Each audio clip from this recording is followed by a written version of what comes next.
Malte, I don't know, something happened, people. Malte had done it.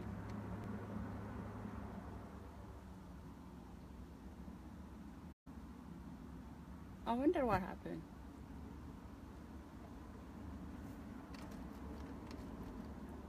Wow. One time, I don't know, I don't know what happened. Wait, I don't know, this is the first time I see this.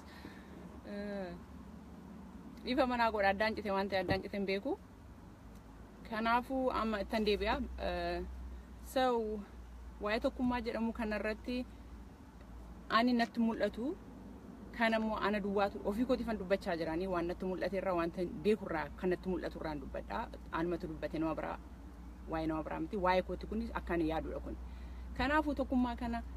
Fedi Jarabing, Almumbu Fabu Manamani Tokumaja, the Roman Kanafu, Sanuf, Makasan in the Husan of Tokuma, some fit inside Romula Faratume, one Tabarban Bragahood, do the Kenya to Batamani, Canada and Grasas in Saninga, do Makenyat, Batamani Gavo Romula Fate, et Senu Barbadu Malesan, no Jinwat or Cambarbane, Kumbe Camara, Garu, why sign to Betusum Barbanus and Tukusum Barban, why? OROMO la farra umay la farra nuftura baay'ee salphaadha saba guddaa kana saba xiqqaa gochuun salphaadha hin danda'amaa hin gochuus danda'u kanaafu of eeguu qabna garuu dubbachuu hin qabnu tokkummaadha jennee safarsuu hin dandeenyu maaliifin kun sobadha sobara dhaabannee immoo mana ijaaruu hin dandeenyu sobataanii bilisomuu hin dandeenyu kanaafu oromoo kana beeknee haa jabaannu walaa jabeessinu oromoo walmaddii haa dhaabbannu of qabna nama biraan qabnu nuti yoo sagaleen hin jiru meefachuu tan dabaluu hin danda'u.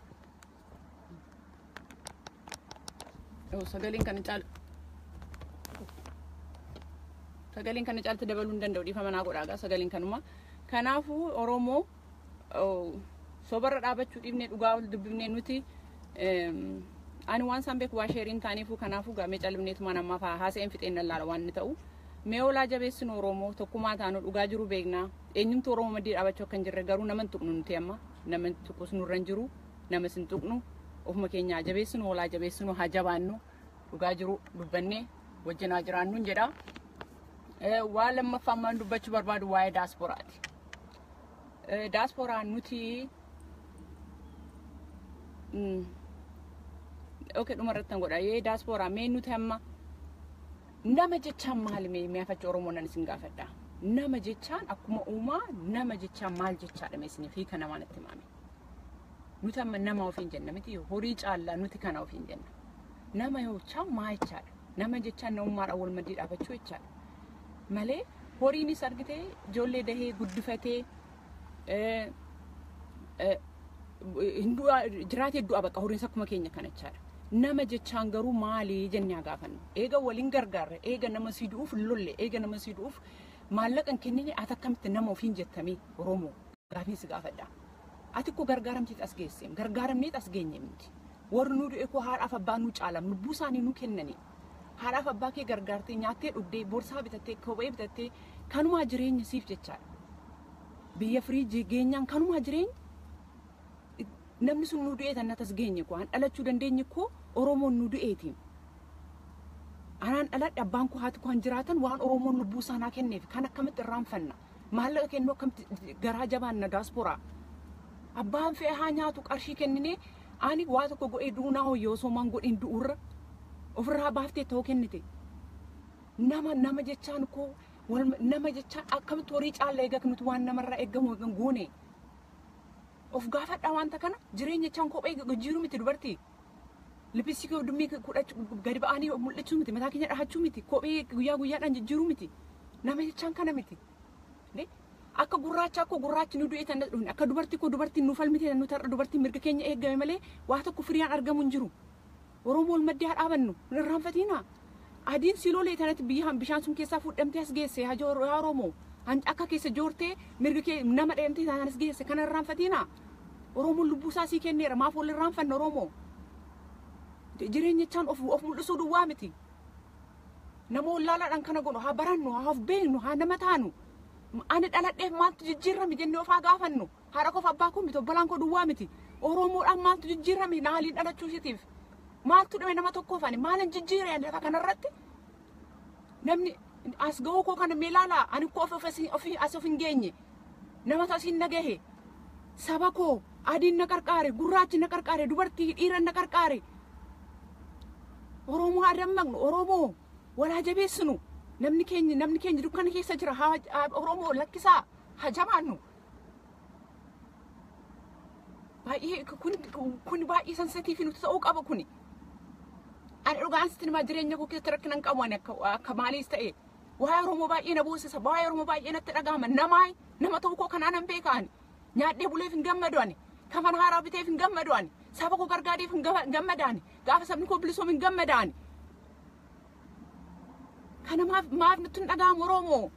baay'een kun dadhabummaa kun wallaalummaa gowwummaa horii gadi ta'uudhaan namatti agarsiisu kun nama ta'uu keenya miti horiidhaa gadi nuti hamma saba keenyaan dhaabanne amnummaadhaan dhaabanne namni nun beekne nu dhaabate adiin nun argine nuuf mirga keenya nu falme dubartiin si argite hin beekne dubartummaa keetiis maddii dhaabatte nama obboleessa kee nama si jedhee du'eef akkamti dhaabachuu dadhabda Oromoo kaayee Oromoo waan qabdu ni dadhu damoosa keenya jiru haa kennan Oromoo nyaadan hiduu miti namummaan Anomtu narra argate miti anan bohu saba kootiif an bohu Oromoo kana beeka homtuu nan norri dhandeena namni beektan na beektu anis of beeka maal Oromoo maal baaf samnuu dhabna maal namummaa dhabna Oromoo nama tokko abalu jagna jenna abalu goota jenna gootummaan maali gootummaan dabarsanii of kennuudha dabarsanii of haa kenninu ofirraa calqabi Sammuu namarraa homaa gochuu ofirraa calqabi gootummaa Fayyisaa Leellisaa maa goota ta'e of dabarsee kenne Mararaa Guddinaa maa goota ta'e jireenya isaa dabarsee kenne Oromoon nu dhufe of lubbuu isaa dabarsanii nu kennani maallaqa miti maallaqa dabarsinee haa kenninu kafana kophee miti haa beeluuf nu joolle hin danda'ama kuni nuti feenaan bakka feene geenya ofitti nuti roorramuunaa dhaabbatu. Wanta nurraa eegamu tokko namni lubbuu keenya nu gaafanne namni ijoollee keessan kennaa nun jedhan jiru namni kootaa du'aa jedhan jiru nu qarqaaraa jedhan haa qarqaarru karaa danda'ame hunda mindaa keenya waggaa tokkoo kenne maal waggaa 5 sabooda namni keenya bulisooma hanqabnu hundoo kenne maal hoo quncaari maali hoo beelofne maali hoo qullaa deemne maali unuuf du'aniim jarru kun unuuf godoodamaniim unuuf hidhamaniim. Lakkisaa Oromoo waa'ee Oromoo na baay'ee sensitiividha ifa manaa godhaa boo kootiif garuu dhugaa jiruudha kun waan keessa goo jiru dubbachuun qaba ittilleen qaana'u dhugaa jiruudha Oromoo haa jabaannu wal haa jabeessinu goota jechaan dabarsinee ofaa kenninu haati keenya sabbataa hidhattee tan ishin nu deesse nuti bakka qoricha jiru bakka hundi jiru jirraadha maal dabarsinu dubartii tokkoof intala tokko barsiifnaa nuti obboleettii keenya miti adaadaa keenya miti nama hin beekne tokko Oromoo tokko abarsiifnu wal maddii dhaabannu ijoollee dubartii warra dubartoota rakkina dubartii baay'ee beekna wal maddii dhaabannu meewu tokko taanee 3-5 taanee mana barumsaa tokkotti ijoollee lamaan tokko abarsiifannu eessayyuu haa ta'u ani giddiin qabu eessayyuu hamma Oromoo saba tokko gargaaru eegate walaa qarqarru ijoollee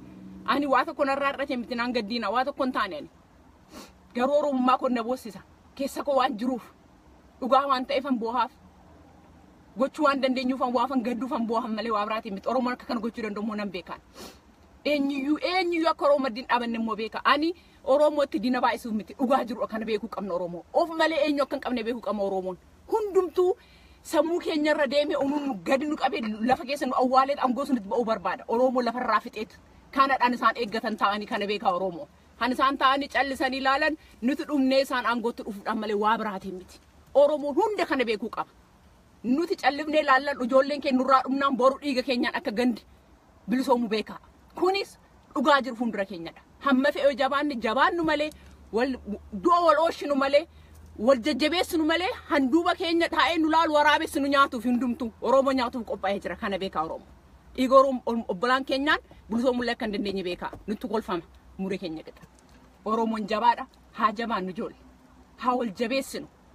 ani akka Oromoo diina baay'atu miti waa baay'ee dubbachuun waan hin dubbanneefuu kanaafidha kanaafu nuti